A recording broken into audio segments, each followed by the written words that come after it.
ప్రభునామమునకు ఘనత కలుగును గాక. 2వ దినవృత్తాంత గ్రంథము 36వ అధ్యాయం 19వ వాక్యం మనం చదువుకుంటున్నాం. అదియు కాక కల్దీయులు దేవుని మందిరమును తగులుబెట్టి యెరూషలేము ప్రాకారమును పడగొట్టి దాని యొక్క నగరులన్నిటినీ కాల్చివేసిరి. దానిలోని ప్రశస్తమైన వస్తువులన్నిటినీ బొత్తిగా పాడు చేసిరి. ఇక్కడ మనం గమనించినప్పుడు ఇశ్రాయేలీలు దేవునికి, యూదా వారు కూడా దేవునికి విరోధంగా జీవించినప్పుడు దేవుడు వారి మీద అలివి కానీ కోపం వచ్చింది. అందునిమిత్తం వారిని శిక్షిస్తున్నటువంటి విధానాన్ని మనం ఇక్కడ గమనిస్తున్నాం. ఆయన వారికి ఎన్ని మార్లు ప్రవక్తలను, దేవసేవకులను పెందలక్కడనే పంపించి హెచ్చరించినప్పటికీ వారు దేవుని మాటకి లోపడలేదు. వాళ్ళు తమ ప్రవక్తలను ఎగతాళి చేస్తూ దేవసేవకులని నిందిస్తూ ఇబ్బంది పెట్టినందున దేవుని కోపం వారి మీదకి వచ్చింది. వారు అందు నిమిత్తం కల్దీ రాజు అయినటువంటి నెబుకద్నెజరు రాజును పిలిపించి వారిని అతనికి స్వాధీనపరిచినట్టుగా చూస్తున్నాం.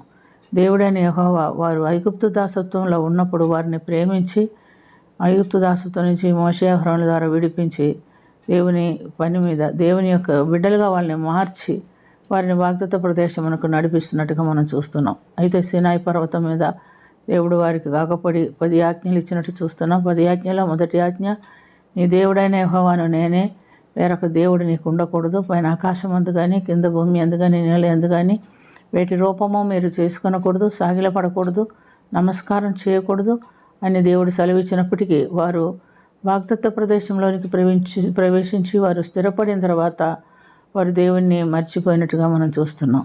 వారు వాగ్దత్త ప్రయాణంలో ఉన్నప్పుడు దేవునికి వ్యతిరేకంగా చేసిన ప్రతి పనిని బట్టి వారు శిక్ష అనుభవిస్తూ 40 సంవత్సరాల అరణ్యంలో తిరుగులాడారు. అయినప్పటికీ దేవుడు వారిని విడిచిపెట్టక కరుణించి మరలా వారిని దీవించి వాగ్దత్త ప్రదేశంలోనికి తీసుకొని వెళ్ళాడు.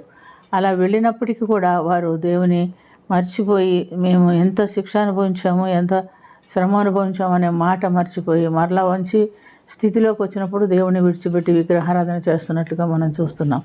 ప్రియమైనటువంటి దేవుని బిడ్డలారా, అందుని బట్టి దేవుడు వారిని దేవుని ఉగ్రతకు గురి చేసినట్లుగా చూస్తున్నాం. వారు వాక్యాన్ని తృణీకరించు ఆయన్ని ఎగతాళి చేయించు ఆయనకి ఇష్టం లేనటువంటి జీవితం జీవిస్తూ ఆయన ప్రవక్తలను హింసించురాగా దేవుడు వారిని హెచ్చరించాడు, వారికి శిక్ష విధించాడు.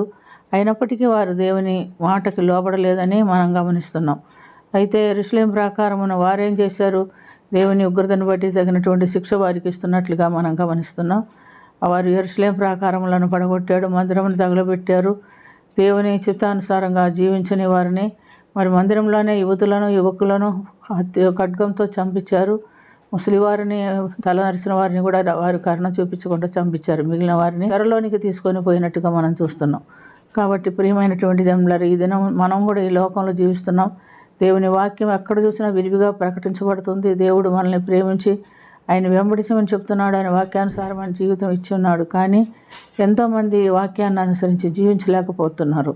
ఎంతోమంది రకరకాలైనటువంటి తెగులు, శిక్ష, దేవుని కోపం, ఉగ్రత నుండి తప్పించుకొనలేక ఇబ్బంది పడుతున్నారు.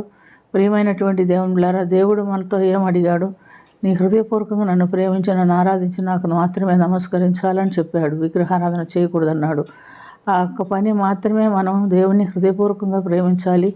దేవుడిచ్చినటువంటి 10 ఆజ్ఞలను అనుసరించకపోయినా కూడా దేవుడు ఎంత మాత్రమో ఒప్పుకోడు.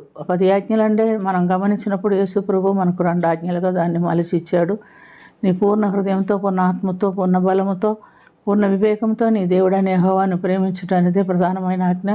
రెండవది నిన్ను వలె నీ పొరుగు వారిని ప్రేమించుట అనేదే ప్రధానమైన ఆజ్ఞాన్ని సెలవిస్తున్నాడు. ఈ 2 ఆజ్ఞలు అనుసరించి మనం జీవిస్తే మనం దేవుని సన్నిధికి వెళ్ళేదానికి దేవుడు సహాయం చేస్తాడు. కానీ అలా జీవించలేకపోతున్నారు ఎంతోమంది. కాబట్టి ప్రియమైనటువంటి దేవుని బిడ్డలారా, మనం ఎలా జీవిస్తున్నాం? మనం అలా జీవించకపోతే మన దేహం అనే దేవాలయమో పాడు చేస్తే దేవుడు నిన్ను కూడా నేను పాడు చేస్తానని చెప్పి ఉన్నాడు. కల్దీయులు దేవుని మందిరమని కాల్చివేశారు. మనం కూడా దేవుడు మనకిచ్చిన దేహం అనే దేవాలయాన్ని దేవుని కొరకు కాపాడుకోకపోతే అది కూడా కాల్చబడుతుంది. మనం నిత్య నరకాగ్నికి వారసులం అవుతాం అనే మాట ఎవరు కూడా మర్చిపోకుండా జాగ్రత్తగా దేవుని కొరకు మనం జీవించినట్లుగా దేవుడు మనకు సహాయము చేయనుగాక. ప్రార్థన చేసుకుందాం. ప్రియ ప్రభువా, మా దేహం అనే దేవాలయం మీరు మాకు ఇచ్చున్నారు. దాన్ని మేము ఎంతో పరిశుద్ధంగా కాపాడుకోవాలి. మీ దేహం దేవునికి ఆలయమై ఉన్నారని, పరిశుద్ధాత్మకు నిలయమై ఉన్నదని మీరు ఎరుగరా అని మీరు అడిగి ఉన్నారు. కనుక పరిశుద్ధాత్మ దేవునికి ఆలయంగా ఉన్నటువంటి దేవుని నిత్యము జాగ్రత్తగా కాపాడుకొనుటకును పరిశుద్ధమైన జీవితం మేము జీవించుటకును మాకు సహాయం చేయమని, శత్రువు చేతిలో మేము చిక్కుపడకుండా ప్రభా నీ నామ ఘనత కొరకు మా జీవితాలు ఉండనట్లుగా మీరు సహాయం చేయమని యేసుక్రీస్తు పుణ్యనామన అతి మిక్కిలి వినయంతో అడిగి వేడుకొనుచున్నాము తండ్రి. ఆమేన్.